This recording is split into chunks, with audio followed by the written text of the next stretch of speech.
You're a fan of true crime podcasts, and you know that feeling you get just before the twist is revealed. But then, there's a cut to commercial. With Dateline Premium, you can listen to every episode ad-free. Plus, you get early access to new episodes and bonus content only available to subscribers. Never cut to commercial again. Dateline Premium, only on Apple Podcasts. This is a Vault Studios production. I'm Redmond. I'm Will Johnson. The show contains graphic material and is meant for mature audiences. This week on True Crime Chronicles. Don't give up. Don't give up. I didn't. I was infatuated with watching cases upon cases of these cases solved after years and years. I haven't given up. I've held out hope every day. Every day. You know, I think this whole story is also sort of a story of never giving up. The detective never gave up. These families never gave up. The families were calling her too through the years. Did he ever try to figure out why himself? Yeah, he said he's thought about these cases over the last 30 years, but he just doesn't understand why he did it. He thinks it was a bad period of time in his life. I believe that this man is very evil. I never thought that my father's murder was this man's first crime. I'm extremely grateful for the closure for the other families. It's important to prioritize your mental health and wellness every day, because when you work on yourself, you'll start to see and feel positive changes in all areas of your life. The long-term effects of therapy can give you the tools to deal with challenges as they arise, strengthen your relationships, and give you a more optimistic outlook on life. There's no better time to invest in yourself than right now. And that's where Talkspace comes in. Talkspace can help with any specific challenges you might be facing, but also you don't need to wait until something goes wrong in your life to work with a therapist. You can just do it now. Getting started is the most important part. And you've heard me say it before, Talkspace is the #1 online therapy platform with thousands of licensed therapists trained in over 40 specialties, including anxiety, depression, relationships, and more. Your therapist can help you set and achieve your goals. As a listener of this podcast, you'll get $100 off your first month with Talkspace. To match with a licensed therapist today, go to Talkspace.com. Make sure to use the code TCC to get $100 off your first month and show your support for the show. That's the letters TCC and Talkspace.com. Okay, the kids are already asking what's for dinner. But breaking news, empty fridge. That's okay. I'll Instacart. Let's add some organic asparagus and some farm-fresh chicken. Easy. Wait, is the oldest vegetarian this week, or was it gluten-free? Gluten-free pasta. Covered either way. Cart it. And finally, some vegetarian gluten-free olives for my well-earned cocktail. When your family's shopping list has more footnotes than groceries, the world is your cart. Visit Instacart.com or download the app and get free delivery on your first order. Offer valid for a limited time. Minimum order $10. Delivery subject to availability. Additional terms apply. In the early 1990s, a killer was on the loose in the St. Louis area. Christine Byers is a reporter at KSDK TV in St. Louis. She says the first victim was found in March of 1990. The body of a 19-year-old woman named Robin Meehan was found along a rural highway in a place called Silex, Missouri, which is pretty far away from, I would say about 45-minute drive from St. Louis. Her body was found between two mattresses that was on the side of the road. She had been strangled and her hands were bound. And one of the most tragic things about this case is that she had given birth to her second child just 2 weeks before her murder. A few months later, another body was discovered. In June, inside a rubber trash can on a sidewalk in the city of St. Louis. And that was the body of 40-year-old Donna Reitmeyer. At the time of her death, she left behind 3 adult daughters. A third victim was found early the next year, in February of 1991. Along the side of a road in a place called O'Fallon, Missouri. And that was the body of Sandy Little. Her family had reported her missing from that Cherokee Street stroll in September of 1990. And she was, again, her remains were found in February.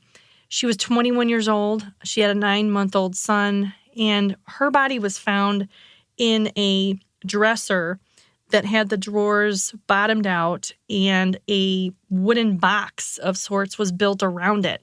And so a man on his way to work saw this sort of odd, large box on the side of the roadway and reported it. And inside they found her body. And again, with decomposition, they were not able to determine cause and manner of death. Then in October of 1991, a fourth victim, 27-year-old Brenda Pruitt. This time inside a plastic trash can on the side of the road in a place called Maryland Heights, a suburb of St. Louis.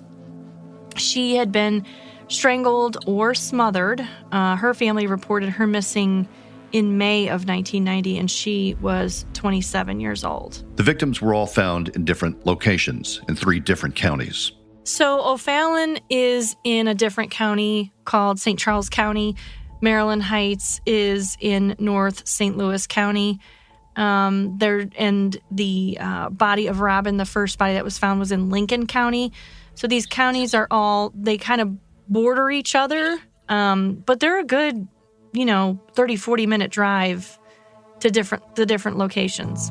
It was determined that all 4 victims had been last seen in an area known as the Cherokee Street Stroll in St. Louis. The one thing all of these victims had in common, in addition to their remains being put into sort of packages or containers, if you will, was the fact that they all were last seen and missing from the Cherokee Street Stroll. And at the time, investigators believed at least 3 of the cases were connected.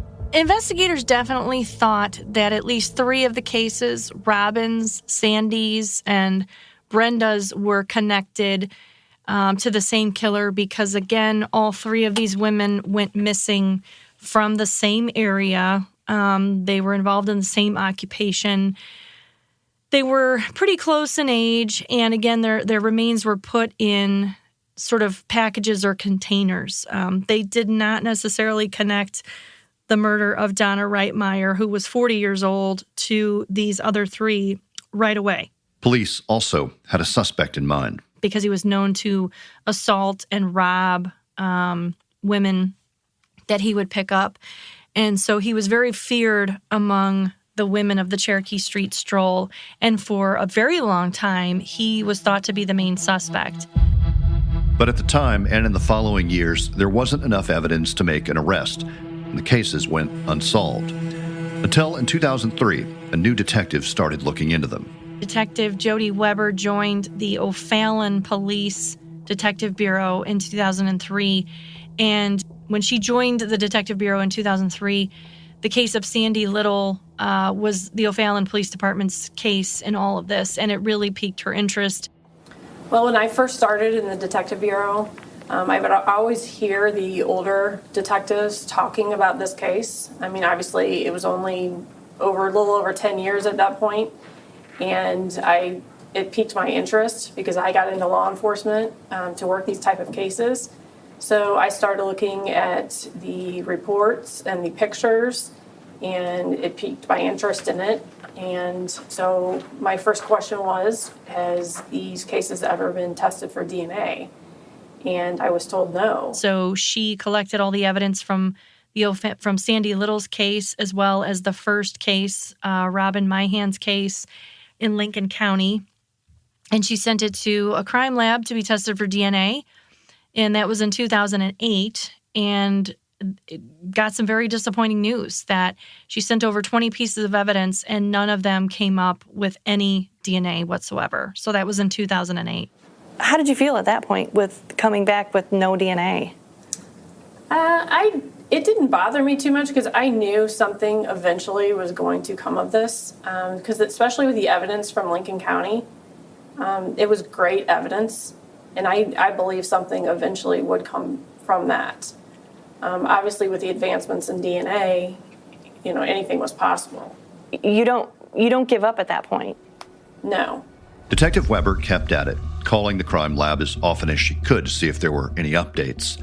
It would take 14 years to get the news she'd been waiting to hear. She got a call from the crime lab saying they were able to get a partial DNA profile from some of the evidence. And the detective was very excited about this because, as we said earlier, she really thought she had her man, this man who was known to be violent with sex workers in that area for a long time. Well, there was an individual that was named, and they looked at him pretty hard because he did not have a good relationship with the prostitutes in St. Louis. All the prostitutes were scared of him. He robbed a couple of them. He beat them. He did not have a good reputation with them. So when the investigators started looking at these cases, that's the first person they focused on.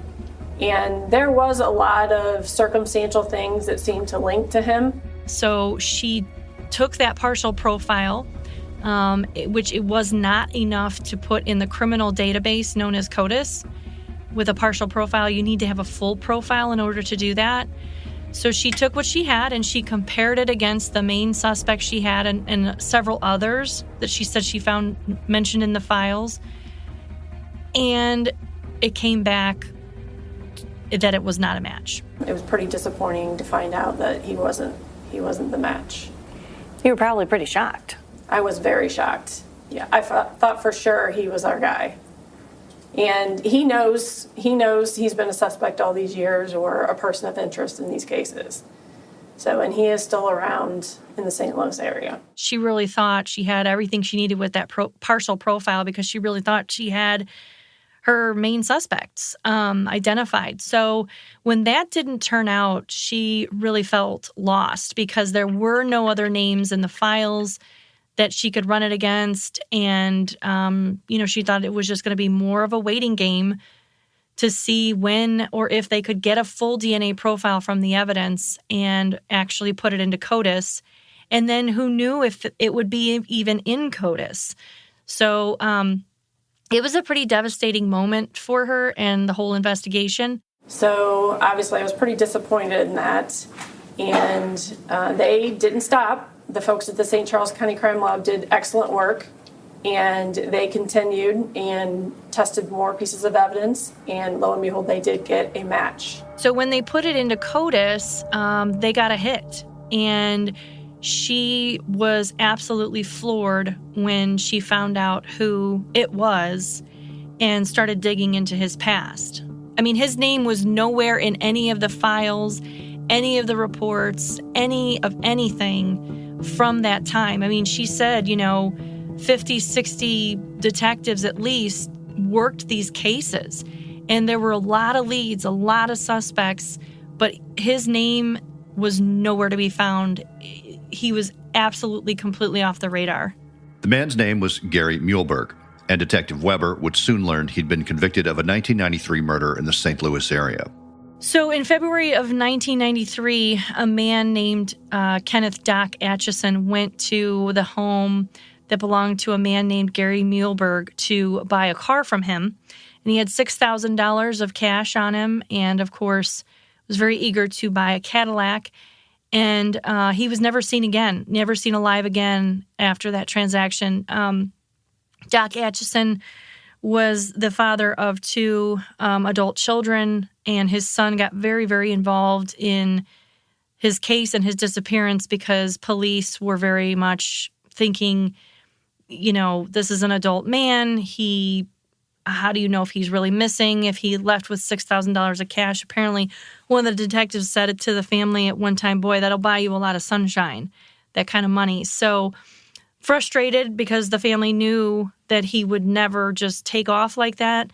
They got another police department involved, and 45 days after Doc Atchison was last seen alive, the police were able to go into the home and found his body in a makeshift coffin, badly decomposed, and he died with some significant violence.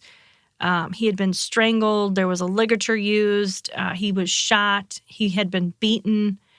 And so the homeowner was arrested and convicted of that murder and sentenced to life in prison without parole. Detective Weber continued doing her homework, learning all she could about Gary Muehlberg. What she heard was that he was very arrogant. He thought he was better than everybody, thought he knew more than everybody. In fact, I went out to interview some people that lived in the neighborhood where he once lived in a St. Louis suburb. And I found a family that had lived in their home for about 60 years. So they remembered him, especially because they remember the body being taken out of there in 1993 of Doc Atchison. So they were familiar with him. They remembered him. And what they told me was the same thing, that he was very arrogant, very full of himself. And they recalled an occasion where this family on the block was having some work done in their backyard. And they had hired a professional person to do the work. And that Mr. Muehlberg went over there and was telling the guy he was doing it all wrong and how he should do it and all this stuff. And, you know, the neighbors said everybody couldn't believe what he was saying and what he was doing because that was the professional. You know, what did Gary know compared to the man who was actually hired to do the job? And they just remember him being very, very rude in that way. And very to himself. And they also said that they do remember a lot of women going into that house. And, you know, upon hearing that he's suspected of killing them, they were shocked. I mean, the one neighbor said, what was I supposed to, I just thought he had a lot of girlfriends. I didn't know what was going on there. Everybody said he was, you know, full of himself. He thought he was better than everyone else. So that's the impression I got. Nothing that, you know, when I pulled up his picture through Missouri Department of Corrections, I was shocked by the person I saw. You know, he just looked like a typical grandpa. You know, he was not the monster that I was expecting to see. She talked about the first time she met with him. You know, her heart was pounding. This is somebody she had been, you know, searching for so long. And she was really nervous that he wouldn't open up to her and that it wouldn't go well. And lo and behold, he talked to her that first meeting for an hour. The moment he walked in the door, I was very excited. I've waited 14 years to talk to this individual. So for him to sit down in front of me, I was just worried he didn't want to talk to me. Obviously, that was my first feeling is he didn't want anything to do with me. But that wasn't the case. He sat down and talked to me for an hour. And it was a good feeling, at least having him open up to me. Obviously, he didn't confess that first interview. But he wanted to know what I knew or why I was there. You know, after 32 years, I told him it was a cold case from the early 90s. And he wanted to know why I was there. Why, after all this time, did I want to talk to him? So I think he was fishing for information during that first interview. But it was definitely, built a rapport between the two of us. She said, you know, one of the things that they talked about a lot was closure. And he talked about one of the only times he got emotional, she said, was when they were talking about his brother that died in Vietnam. She said he was very emotional recalling all of that. And she said she kind of like latched on to that too and tried to appeal to, you know, didn't it mean a lot for your family to have closure and know what happened to him? And apparently he said, no, what gave us closure was being able to bury him. So that line of questioning and that line of, you know, rapport building didn't go exactly as she hoped it would, but he kept talking to her. He wanted to know exactly what she was there for. Of course, you know, a detective from the St. Louis area coming to talk to him about cold cases. So she said she had his DNA and he knew he was caught. And she said his main concern right off the bat was the death penalty. So we talked about that. So after, you know, he was done talking during that first interview, I wanted to come back and talk to the prosecutors about what we can do about that. And they all agreed they would not seek the death penalty with his full confession. And upon giving him those letters, she went to go visit him, and he then said, okay, let's get on with it. He claims he doesn't remember a lot of details. He describes this as a dark time in his life. So he could not give a whole lot of details. He gave us information, but he couldn't really remember which was which victim. So when we first started talking about the murders, I did give him a little reminders of what happened during that particular case to kind of help refresh his memory, because at the time I didn't know how many victims we're talking about. I don't know how many victims, he has killed. And they talked for 3 hours about the murders. She said that he definitely recalled a few details that only the killer would know, but that he didn't really recall everything and had to be sort of prompted to remember certain things at certain times. He didn't, for example, he didn't remember their names. He only knew their street names and that sort of thing. But she said that, he was very concerned about being portrayed as a monster. Yeah, so he was talking about, will his confession bring closure to the families? And I said, I certainly hope so. And he is really worried about that. He even mentioned that Sandra Little, one of the victims, he knew that she had a son. We had talked about that. And he wants to know if this will help him. And I said, I certainly hope so. And I asked him, is there anything you would like for me to tell Sandra's son?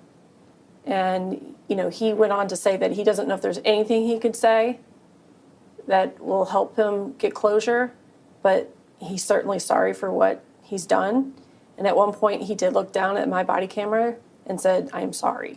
In that 3-hour meeting, he said that he picked up all the women from the Cherokee street stroll, brought them back to his home, and that he actually did kill them all in his home.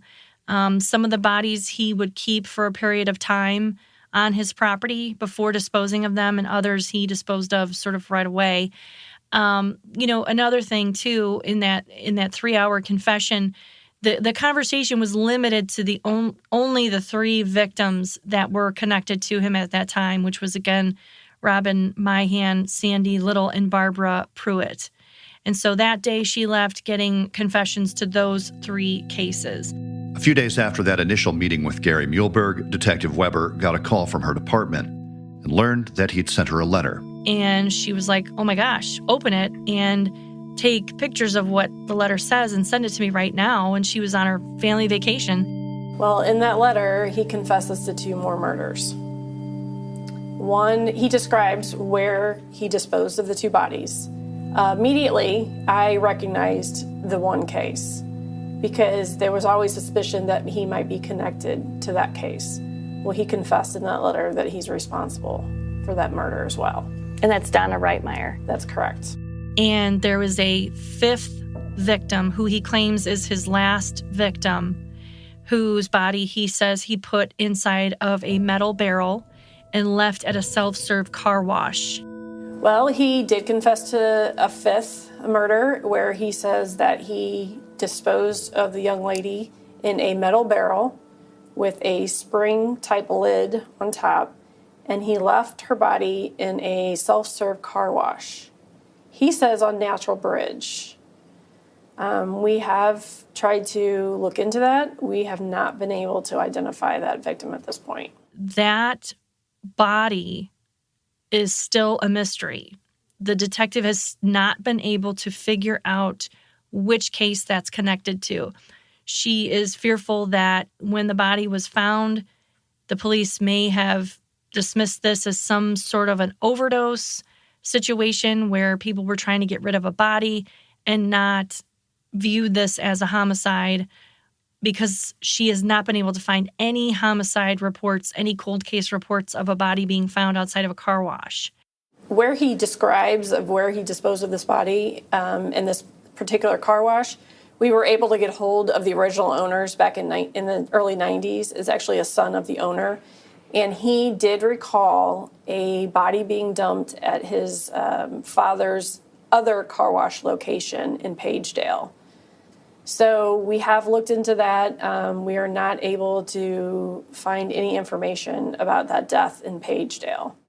And she also found a Pagedale police detective, which is the suburb of St. Louis where they believe the body was found, who recalled a body being found there, but didn't remember any additional details in terms of how it was categorized and whatever came of it. Just last week, investigators and prosecutors from 3 St. Louis area counties made the announcement.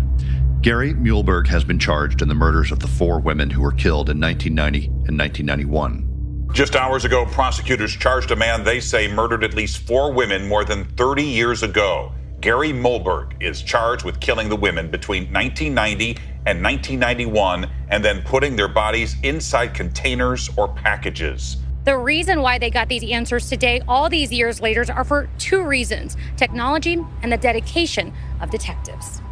Doc Atchison, Sandra Little, Robin Meehan, Brenda Pruitt, and Donna Reitmeyer. Today is a culmination of many, many years of, first of all, heartache for the victims, families of the victims, I should say. We're going on over 30 years that these murders have been unsolved. And there's a lot of family members in the room today, and I would address those of you who are family members of the victims.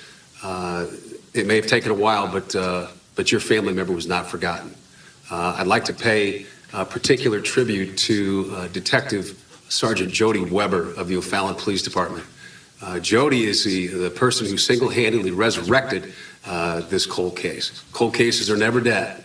They just go cold. And sometimes it takes the leadership and the intelligence and the dedication of a particular officer to lift this back up and bring people's attention back to solving these crimes that for 30 plus years have been unsolved. I recently had the honor, along with a number of other investigators, to meet with family members of 3 of our victims. There was a mother, a brother, a sister, a granddaughter, a boyfriend, and other relatives that were in the room that day. And the message that we had for them is that we had not forgotten about their family members. We hadn't forgotten about these cases, and that even after 30 years, we were still working, trying to solve these crimes. Did he have any remorse? Absolutely. I think he did have remorse, and he I think is hesitant to tell us everything because of that. I get the impression that he's holding back for the fact that he doesn't want to be portrayed as that monster. That he's not proud of the things he did during those years. So yes, he does have remorse. When I asked him why he committed these murders, he says he doesn't know in his own mind why he did them. And he sure can't tell us at this point. Life for Gary Muehlberg right now is really no different than it has been for the last 30 or so years. In terms of, he is still incarcerated, he is still in a Missouri prison, and he is still serving life without parole. So it's just the fact that, this other side of him, this sort of monster serial killer, side of him, if you will, has now been exposed. And that was something that he was very concerned about in his discussions with Detective Weber. I mean, he said, to her at one point, you don't think this is like a made-for-TV movie or anything, or you don't, I really am not a monster, and I don't want to be portrayed as a monster. But you know what? To the victims' families, that's exactly what he is. So what do you think was the key moment or the key piece of all of this that made him decide to confess? I believe that he knows he's not going to get the death penalty. He's 73 years old. He's in poor health. He's not going to live to even see the death penalty, even if it was an option. So I believe he wants to come clean after all these years. He said in the interviews, I've been thinking about these for 30-some years. I feel better that I can get it off my chest now, and I can do easier time. Did he ever say something in his childhood that traumatized him, led him to this dark place in his life, or did he have any explanation as to why he got into this dark place? No, he said he had a great family and a great upbringing. He has no reasons as to why this occurred. He said that he, was married twice. And I thought maybe, during the second divorce, right before these murders occurred, maybe it was a hard time for him and a difficult divorce, but he says it wasn't. So really there is no explanation at this point as to why he did these murders. He is 73 years old, and he is in kidney failure, had prostate cancer a few years ago. But, you know, a big part of this was, do we pursue the death penalty? Missouri is a death penalty state. And certainly the victims in these cases, the families very much wanted the death penalty pursued. But that could take 10 years before it comes to fruition. So that's why the prosecutors agreed to basically, you know, another life without parole sentence for him in exchange for a full confession in this situation, because they just don't believe he's going to live long enough to be put to death. And they're not even sure if he'll live long enough to be convicted of these charges. He has been charged with 4 counts of first-degree murder, because that fifth murder that he confessed to, again, remains a mystery. So without being able to pin that case to him right now, they have him on 4 counts of first-degree murder. But he's not expected to live long enough to be convicted. Investigators say they are still trying to determine if Gary Muehlberg could be linked to other cases. We are still continuing to investigate this case. The charges we've announced today may just be the first of many more charges to come. So we are still in communication with the defendant. He is still cooperating at this point. And so information continues to come in. And as that comes in, I think it may take a long time, but we hope that we'll gather enough information to where we can start to put those pieces together. Do you think we know all of his secrets? No. I think there's more for him to tell us. And I'm hoping he can get to that point where he can tell us everything. You know, it's been a heartbreaking few days and weeks, the time I've spent finding the victims' families and the survivors of all of this. All of the victims were mothers. They left just infants in some cases behind. In the case of Donna Reitmeyer, she had 3 adult daughters who still struggle with her murder, all of these murders, that all this time later. They were extreme interruptions in the lives of their children and in their families. You know, their parents, a lot of their parents died before finding out who did this. And just so much heartache to listen to, you know, from families just second-guessing themselves all this time. We could have done more, we should have done more. To what could I have done differently, and just overwhelming guilt. And certainly children left to grow up without their mothers and knowing the terrible things that happened to their mothers.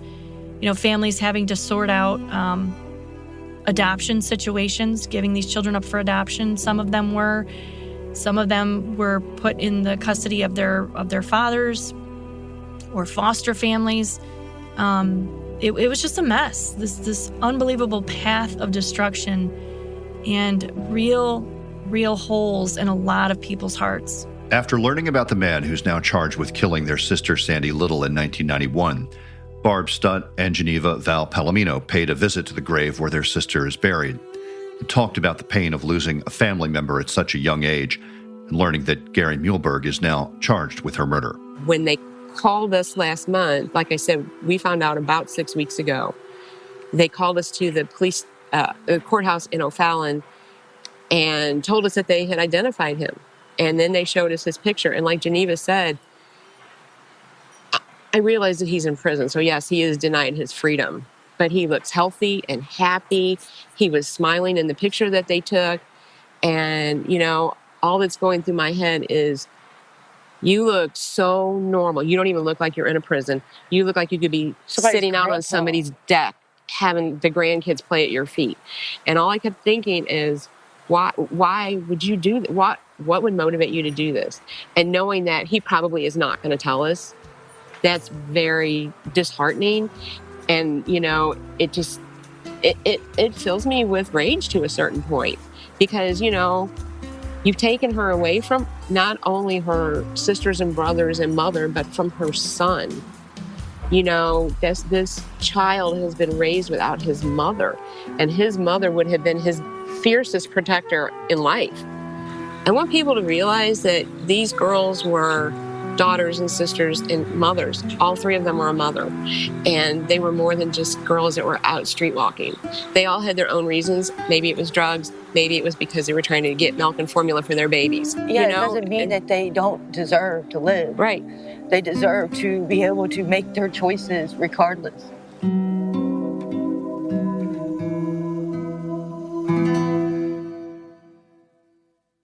Officially 1 hour until your favorite show premieres. Time to get some snacks delivered through Instacart. Okay, let's get some popcorn, seltzer, chocolate-covered almonds, and... Wait, did they release the whole season? Better cart some ice cream for the 2-part finale. When your day should be ending but a new season is starting, the world is your cart. Visit instacart.com or download the app and get free delivery on your first order. Offer valid for a limited time. Minimum order $10. Additional terms apply. Do you hear that? That's the Infiniti QX50's way of saying hello. As it unlocks the door for you and invites you inside. Now you're comfortably sitting down and cooling down in your climate-controlled, quilted seat.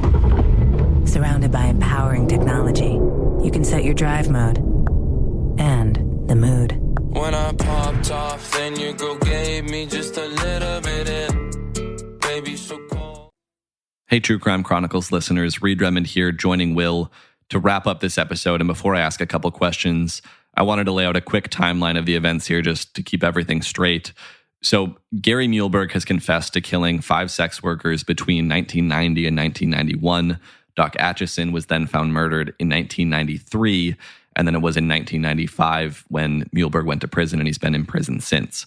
So there are 2 windows of time here that I'm curious about. The first is Muehlberg's life prior to 1990, and then secondly, what else he might have been doing during that 4-year window between this initial string of killings and his imprisonment.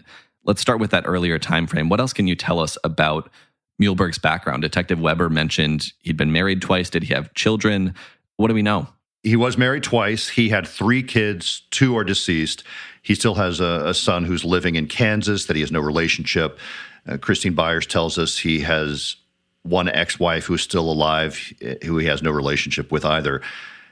His daughter never talked to him again after the 1993 murder conviction. And in fact, she died just days before the recent murder charges were filed and publicly announced. So this daughter, who was estranged, never found out and died just days before this news. What about any prior criminal history before the first of these murders that Muehlberg is now charged with? Yeah, Christine Byers asked Detective Weber about that. And Gary Muehlberg actually has a conviction going all the way back to 1972 for a kidnapping, rape, and murder in Kansas. And he actually served time in the penitentiary for those crimes. The victim was at home babysitting alone when she was attacked, according to Detective Weber. So, again, you're asking about these different time frames of his life. That happened back in 1972. It was almost 20 years later that these 1990, 1991 murders took place. Looking at that second time frame, 1991 to 1995, and I guess this applies to probably before 1990 as well, but do we know what Muehlberg was up to during those 4 years? Do we know what he did for a living? Well, he told police that he worked at a school in the St. Louis area for a period of time, a school for special needs children. He did maintenance work and rehabbing houses. Detective Weber says that appears to be his primary occupation, doing rehabbing of houses and construction work. We do mention in the episode that he actually studied psychology in grad school, so he may have had that in mind as a career at one point in time. But his primary work, again, was maintenance work, odd jobs, rehabbing houses. All right. Thank you, Will. And thanks as well to Christine Byers at KSDK in St. Louis. Any of our listeners who want to learn more about this case, check out all of her reporting at ksdk.com. And thanks for listening to True Crime Chronicles. We'll be back next week with a new case and a new story.